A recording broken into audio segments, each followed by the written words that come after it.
अस्सलाम वालेकुम। तो बच्चों आज हम लोग ओहम्स लॉ पढ़ेंगे। तो हमने देखा कि अगर आप करंट किसी कंडक्टर में इस्टेब्लिश करना चाहते हैं तो आपको क्या करना पड़ेगा कि उस कंडक्टर के क्रॉस एक बैटरी जो है वो लगानी पड़ेगी, यानी कि कांस्टेंट पोटेंशियल डिफरेंस जो है वो आपको उस कंडक्टर को देना पड़ेगा। आपको इस तरह बैटरी जो है वो ये हमारा कंडक्टर है, इसके क्रॉस हम बैटरी लगाएंगे तो यहाँ से करंट जो है वो इस डायरेक्शन में फ्लो करेगा, इसको हम कन्वेंशनल करंट की डायरेक्शन कहते हैं। अब यहाँ से कितना करंट फ्लो कर रहा है, आई जो है वो कितना फ्लो कर रहा है फॉर अ गिवन पोटेंशियल, ये कैसे पता चलेगा? ठीक है, तो हमें ये फाइंड करना है कि फॉर विच पोटेंशियल डिफरेंस, मतलब हम ये देखना चाहते हैं कि आया करंट और पोटेंशियल डिफरेंस या पोटेंशियल जो हम अप्लाई कर रहे हैं उसके दरमियान कोई रिलेशन है। तो yes, there is a relation between current and potential difference, और ये रिलेशन जो था ये German physicist George Simon Ohm ने डिटर्मिन किया था। और उसने क्या किया कि उसने सीरीज ऑफ एक्सपेरिमेंट किए और जिसमें उसने क्या किया कि डिफरेंट पोटेंशियल डिफरेंस पर करंट जो है वो फाइंड किया कि क्या है। ठीक है, so through experiment he showed that current through a metallic conductor is directly proportional to the potential difference across its end. ठीक है, तो पोटेंशियल डिफरेंस यानी ये जो भी पॉजिटिव पोटेंशियल इस बैटरी के पॉजिटिव टर्मिनल पे है, यही पॉजिटिव पोटेंशियल जो है वो इस जगह पर आ जाता है कंडक्टर के, और यहाँ पर जो भी नेगेटिव है वो इस जगह पर आ जाता है। तो ये जो भी पोटेंशियल है वो यहाँ पे आ जाता है। हम ये सपोज कर रहे हैं कि जो वायर्स हैं, ये वायर्स जो हैं ये आइडियल वायर्स हैं, तो ये यहाँ जो भी पोटेंशियल डिफरेंस है ये कंडक्टर की क्रॉस आ जाता है यहाँ पर। तो साइमन ने या साइमन ओहम जो था उसने ये शो किया एक्सपेरिमेंट करके। बेसिकली उसने किया क्या, उसने एक ग्राफ लिया, एक साइड पे पोटेंशियल रखा, दूसरी साइड पे करंट रखा, और उसने जो है वो डिफरेंट पोटेंशियल चेंज कर करके तो उसने देखा कि करंट की वैल्यू क्या आ रही है। तो उसको मिला के लेट्स से इतने पोटेंशियल पे जो करंट की वैल्यू थी वो ये आ रही थी, और किसी अगले उसने डिफरेंट जो पोटेंशियल थे वो लिए, तो उस पर लेट्स से करंट की वैल्यू ये आ रही है, कुछ नेक्स्ट पोटेंशियल पे करंट की वैल्यू जो थी वो इतनी आ रही थी, अगले पोटेंशियल पे करंट की वैल्यू इतनी आ रही थी। तो उसको ये पता चला कि एक स्ट्रेट लाइन बन रही है। ठीक है, तो ये एक स्ट्रेट लाइन बन रही है करंट और पोटेंशियल डिफरेंस के दरमियान। सॉरी ये थोड़ी ठीक ड्रॉ नहीं हुई मुझसे। इस तरह तो एक स्ट्रेट लाइन बन रही है। तो जब भी ग्राफ पेपर पर आपकी इस तरह एक्स एक्सिस और वाई एक्सिस पर जो भी दो वैल्यूज़ हैं उनके दरमियान एक स्ट्रेट लाइन बन रही हो, तो हम कहते हैं कि ये दोनों वैल्यूज़ यानी करंट और पोटेंशियल इस केस में ये एक दूसरे के डायरेक्टली प्रोपोर्शनल है, यानी अगर एक बढ़ता है तो दूसरा जो है वो सेम उसी मिकदार से, जिस मिकदार से पहला बढ़ रहा है सेम उसी मिकदार से बढ़ता है। ठीक हो गया, तो फिर हमें ओहम्स लॉ की डेफिनेशन मिलती है that the current flowing through a conductor is directly proportional to the potential difference across its ends. ठीक है, across its ends, so and number 1, and number 2, and number positive and जो है वो positive battery के terminal के साथ attach है, negative and जो है वो नेगेटिव के साथ अटैच है, provided that the physical state. अब ये चीज़ इंपॉर्टेंट है, आपने जब भी ओहम्स लॉ की डेफिनेशन लिखनी है उसमें ये ज़रूर लिखना है, provided that the physical state such as temperature etc of the conductor remains constant। ठीक है, तो ऐसा है कि ऐसा नहीं होना चाहिए कि जैसे आप ये एक्सपेरिमेंट कर रहे हैं तो कंडक्टर का टेम्परेचर बढ़ जाए, कि उस सूरत में फिर ओहम्स लॉ जो है वो वैलिड नहीं रहेगा। तो ओहम्स लॉ जो है वो तभी वैलिड है या करंट जो है वो तभी डायरेक्टली प्रोपोर्शनल होगा पोटेंशियल के कि जब आपका कंडक्टर जो है वो उसका जो टेम्परेचर है वो सेम रह रहा है। ठीक है, so provided that the temperature of the conductor remains constant. ठीक है, तो ये टेम्परेचर हमारा फिजिकल स्टेट से मतलब ही ये है कि जो टेम्परेचर है वो सेम रहेगा। ठीक हो गया, अब अगर हम इसको मैथमेटिकल फॉर्म में लिखें तो करंट जो है वो डायरेक्टली प्रोपोर्शनल है पोटेंशियल के, या आप ये भी कह सकते हो कि जो पोटेंशियल है वो डायरेक्टली प्रोपोर्शनल है करंट के। तो यहाँ से जब आप प्रोपोर्शनलिटी साइन को हटाते हैं तो एक कांस्टेंट आएगा, और वो कांस्टेंट जो है वो आर है। So V is equal to R times I. ठीक हो गया, अभी आर क्या चीज़ है, वैसे तो ये कांस्टेंट ऑफ प्रोपोर्शनैलिटी है, लेकिन इसको हम कहते हैं रेजिस्टेंस। ठीक है, ये this is known as the resistance of the conductor, और इस रेजिस्टेंस की वैल्यू जो है वो 3 चीज़ों पर डिपेंड करती है। Number 1 nature, this is number 1 nature of the conductor, dimensions of the conductor and physical state. अब फिजिकल स्टेट में अगेन टेम्परेचर आ जाएगा। नेचर में क्या आएगा कि कौन सा मटेरियल है, ठीक है, आया कॉपर है, आयरन है, एल्यूमिनियम है, कौन सा मटेरियल है, ठीक हो गया। और फिर डायमेंशंस में क्या आ जाएगा कि उसकी लंबाई कितनी है, लेंथ क्या है, उसका क्रॉस सेक्शनल एरिया कितना है। क्रॉस सेक्शनल एरिया समझते हैं ना क्या होता है। अगर आपके पास ये कंडक्टर है तो ये पतला सा कंडक्टर है, इसका ये क्रॉस सेक्शनल एरिया जो है वो छोटा होगा, कम होगा, ठीक है। एक मोटा कंडक्टर ले लीजिए, इसका ये क्रॉस सेक्शनल एरिया जो है वो ज़्यादा है, ठीक है। तो क्रॉस सेक्शनल एरिया और उसकी लंबाई, लेंथ जो है वो डायमेंशंस कहलाती हैं उसकी।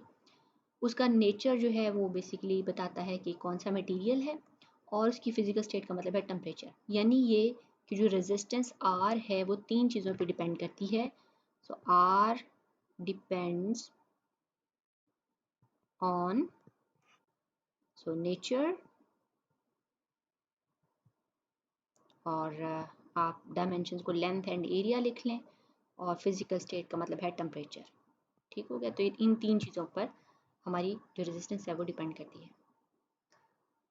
और रेजिस्टेंस है क्या, ये हमने ऊपर वाले टॉपिक में पढ़ा था कि आपको पता है कि जो कंडक्टर है उसके अंदर एक तो इलेक्ट्रॉन्स होते हैं और दूसरा और क्या होता है, और उसके अंदर जो पॉजिटिव आयंस होते हैं वो भी होते हैं, ठीक है। तो इस तरह पॉजिटिव आयन जो हैं वो स्टैटिक होते हैं, वो मूव नहीं कर रहे होते, इलेक्ट्रॉन जो है वो मूव करते हैं। तो इलेक्ट्रॉन जब मूव करते हैं, सो इलेक्ट्रॉन जो है उसको हम,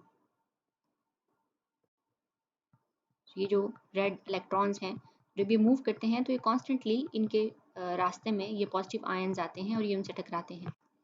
तो जब भी ये टकराएंगे तो क्या होगा, स्लो डाउन होंगे।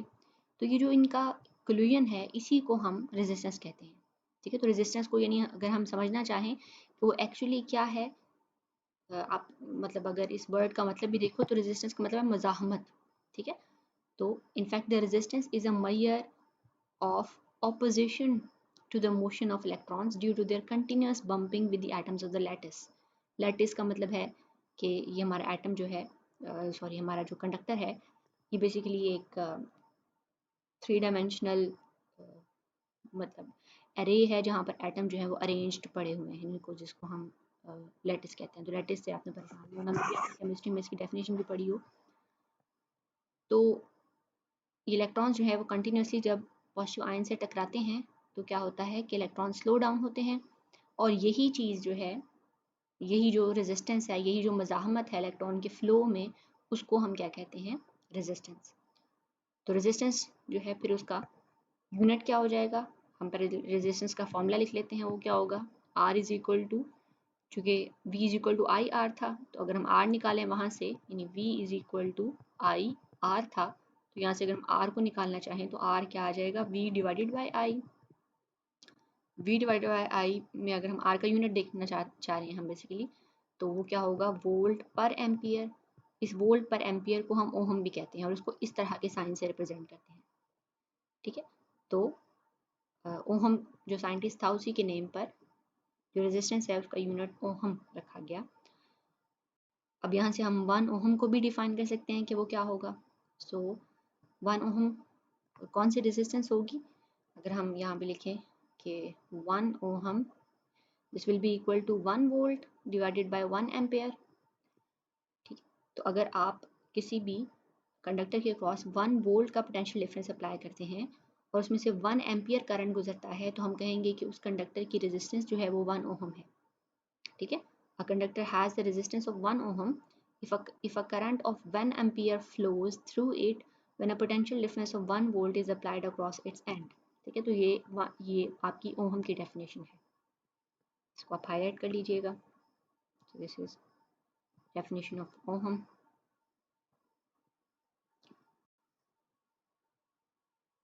तो कह रहा है कि अगर if I is measured in amperes, V in volts, then R is measured in ohms. So R जो है ओहम में मेजर किया जाएगा जब V वोल्ट्स और I एम्पियर में है। अब एक और यहाँ पे डेफिनेशन आ जाती है, और वो ये कि ओहमिक कंडक्टर्स और नॉन ओहमिक कंडक्टर्स क्या होते हैं। तो a sample sample of a conductor is said to be to obey Ohm's law if its resistance R remains constant, that is, the graph of its V and I, V versus I, is exactly a straight line. तो हमारा conductor जो है वो क्या करेगा, वो एक ऐसा कंडक्टर होगा कि वो जिसको हम ओहमिक कंडक्टर कहते हैं, ऐसा कंडक्टर कि जो ओहम्स लॉ को ओबे करता है। और ओहम्स लॉ को ओबे कैसे करता है कि अगर हम उसका आई और वी यानी आई वर्सेस वी वाला ग्राफ बनाएं तो क्या होगा कि वो हमेशा एक स्ट्रेट लाइन रहेगी, वो कभी भी स्ट्रेट लाइन से डेविएट नहीं करेगा। ठीक है, यानी इस तरह की एक ये जो स्ट्रेट लाइन आपको दिखाई दे रही है, इस तरह की स्ट्रेट लाइन जो है वो रहेगी फॉर एवरी पोटेंशियल। ठीक है, तो कि आप पोटेंशियल जितना मर्जी बढ़ाते जाओ, करंट जो है वो कभी भी मतलब अपनी स्ट्रेट लाइन को नहीं खोएगा, ये हमेशा एक स्ट्रेट लाइन रहेगी। और अगर ऐसा होता है कि आपका जो वोल्टेज बढ़ाने से करंट जो है वो, तो अगर हम इस ग्राफ को देखें तो आप वोल्टेज बढ़ा रहे हो, तो ये हो रहा है कि करंट जो है वैसे वैसे बढ़ रहा है जैसे जैसे आप वोल्टेज बढ़ा रहे हो। लेकिन फिर ये हो रहा है कि आपने वोल्टेज जब मज़ीद बढ़ाया तो करंट जो है वो स्ट्रेट लाइन में नहीं अब बढ़ रहा, अब उसकी वो थोड़ा सा कर्व हुआ है, और फिर आप देखो कि ये थोड़ा सा यूं हो जाएगा। यानी आपने वोल्टेज बढ़ाया लेकिन करंट पे कोई ख़ास फ़र्क नहीं पड़ा। ठीक है, आपने आपने इतना वोल्टेज बढ़ाया बट करंट जो है वो ऑलमोस्ट उतना ही है, उसमें कोई खास फर्क नहीं पड़ा। यानी ये कि एक पॉइंट ऐसा आएगा, मतलब एक कंडक्टर ऐसे होंगे, इनको हम ओहमिक कंडक्टर कहते हैं और इनको हम कहते हैं non ohmic. Non ohmic conductor में एक ऐसा पॉइंट आएगा कि पहले तो आपकी लाइन जो है वो स्ट्रेट होगी, जैसे कि यहाँ पे आपको दिखाई दे रही है। पहले तो आपकी लाइन जो है वो स्ट्रेट होगी, लेकिन उसके बाद एक ऐसा पॉइंट आएगा कि जिसके बाद अगर आप पोटेंशियल बढ़ाओगे तो उस पोटेंशियल के बढ़ाने से करंट पे कोई फर्क नहीं पड़ेगा, करंट जो है वो उतना वैसे नहीं बढ़ेगा।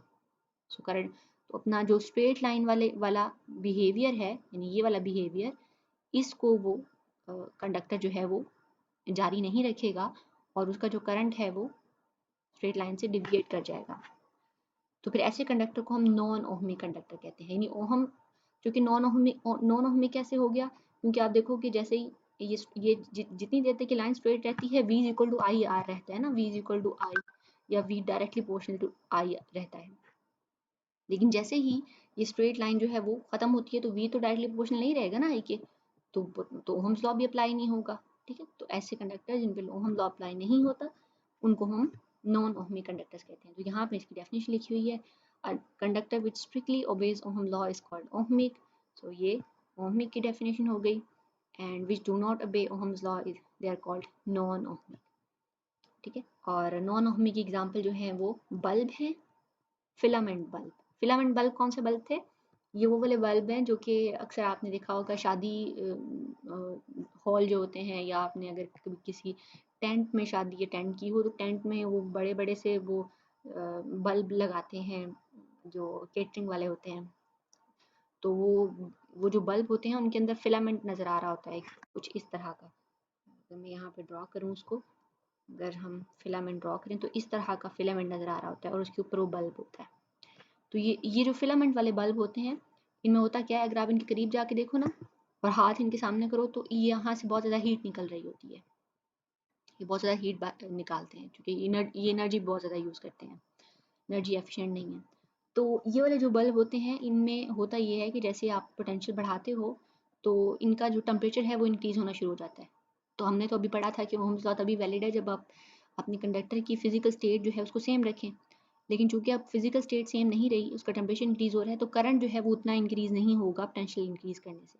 तो क्या होगा, इन इन कंडक्टर्स के लिए या फिलामेंट लैम्प के लिए या फिर दूसरे ये सेमीकंडक्टर डायोड जो हैं इनके लिए ऐसा नहीं है कि आपका करंट जो है वो पोटेंशियल के साथ डायरेक्टली प्रोपोर्शनल हो। ठीक हो गया, तो इसलिए इनको नॉन ओहमिक कंडक्टर्स कहते हैं।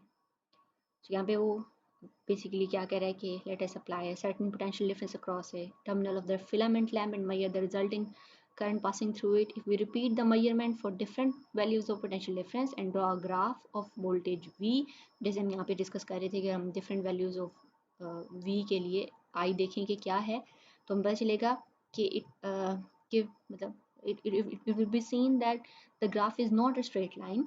It means that the filament is non-ohmic device This deviation of V versus I from the straight line is due to the increase in the resistance of the filament with temperature. तो ये क्यों हो रहा है? मैंने आपको बताया जैसे कि टेम्परेचर इंक्रीज होता है ना, तो टेम्परेचर इंक्रीज होने से आपने सो बेसिकली होता ये है कि जैसे टेम्परेचर इंक्रीज होता है, ये हम डिटेल से भी पढ़ेंगे आगे जाके, शायद किसी जगह पर ये टॉपिक आ रहा है कि जब टेम्परेचर इंक्रीज होता है तो आपके वो जो एटम है ना लैटिस में पड़े हुए पॉजिटिव आयंस जो हैं, वो पॉजिटिव आयन या कोर के वाले जो एटम्स हैं वो वाइब्रेट करना स्टार्ट कर देते हैं, और जितना टेम्परेचर ज़्यादा होगा उतना ही वो ज़्यादा समझो वायलेंटली वाइब्रेट करेंगे। जब वो वाइब्रेट करेंगे तो जाहिर है वो इलेक्ट्रॉन से ज़्यादा टकराएंगे तो रेजिस्टेंस ज़्यादा होगी, और रेजिस्टेंस ज़्यादा होगी तो चूँकि उन्होंने एनर्जी ली हुई है, काइनेटिक एनर्जी, और उनकी एनर्जी इंक्रीज़ हो रही है, तो हमारा जो कंडक्टर है उसका टेम्परेचर इंक्रीज़ होगा, जिसके नतीजे में रेजिस्टेंस मज़ीद इंक्रीज़ होगी। ठीक है, तो इसलिए ये जो है ये इफ़ेक्ट होता है कि आपका जो आई है वो वी के साथ डायरेक्टली प्रोपोर्शनल नहीं रहता।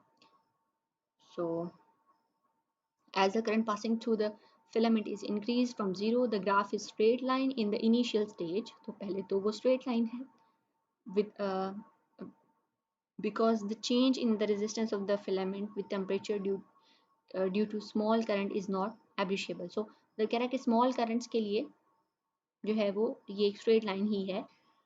As the current further increased, the resistance of the filament continues to increase due to rise in its temperature. So यहाँ पर तक तो स्ट्रेट लाइन थी, फिर रेजिस्टेंस ने इंक्रीज होना शुरू कर दिया। पहले रेजिस्टेंस जो थी वो एक कांस्टेंट था, जब तक ये याद रखिए रेजिस्टेंस बेसिकली यहाँ पर क्या है, यहाँ पर ये इस ग्राफ की स्लोप है, ये कितना इंक्लाइंड है। ठीक हो गया, तो यहाँ पे रेजिस्टेंस जो है वो सब जगह पर कांस्टेंट है, हर जगह पे कांस्टेंट है। लेकिन जैसे ही ये ग्राफ जो है वो अपनी वैल्यू से डेविएट करता है तो क्या होता है कि रेजिस्टेंस जो है वो इंक्रीज होना स्टार्ट हो जाती है। ठीक हो गया, तो इसलिए आपका जो ग्राफ है वो डिविएट कर जाता है। Another example of non ohmic device is semiconductor diode. Semiconductor diode का ग्राफ अगर हम देखें तो वो इस तरह का होता है, तो बहुत ही ज़्यादा इसमें तो कहीं पर भी कुछ आप प्रोपोर्शनैलिटी नहीं बता सकते ना कि आई और वी के दरमियान है। इसमें तो ये देखो कि बिल्कुल एक कर्व की लाइन है, कहीं पर भी वो लाइन जो है आई और वी की प्रोपोर्शनैलिटी नहीं बता रही है। तो ये बेसिकली भी एक नॉन ओहमिक डिवाइस है सेमीकंडक्टर। सेमीकंडक्टर वाला पूरा चैप्टर भी आगे आएगा, हम वो भी स्टडी करेंगे, लेकिन अभी के लिए आपने याद रखना है कि दिस इज़ नॉन ओहमिक और इसका ग्राफ जो है कुछ इस तरह का दिखाई देता है। अच्छा, अब हम ये देख लेते हैं, ये एक छोटा सा टॉपिक है कि सीरीज़ और पैरेलल में रेजिस्टेंसेस जो हैं वो रेजिस्टर के सीरीज़ और पैरेलल कम्बिनेशन में रेजिस्टेंस को आप कैसे ऐड करते हैं। बल्कि शायद वीडियो लंबी हो जाएगी, तो आई गेस मेरा ख्याल है नेक्स्ट वीडियो में ही हम इसको जो है वो पढ़ेंगे, क्योंकि ये यहाँ पर थोड़ा सा लिखा है बट मैंने आपको चूँकि फार्मूलाज वगैरह थोड़े से लिखवाने हैं तो लंबी हो जाएगी। तो आज के लिए इतना ही, और इसको आपने अच्छी तरह स्टडी करना है। कोई बात नहीं समझ आएगी तो आप मुझसे पूछ लीजिएगा, फिर अगला हम टॉपिक जो है वो नेक्स्ट टाइम स्टार्ट करेंगे। अल्लाह हाफिज़।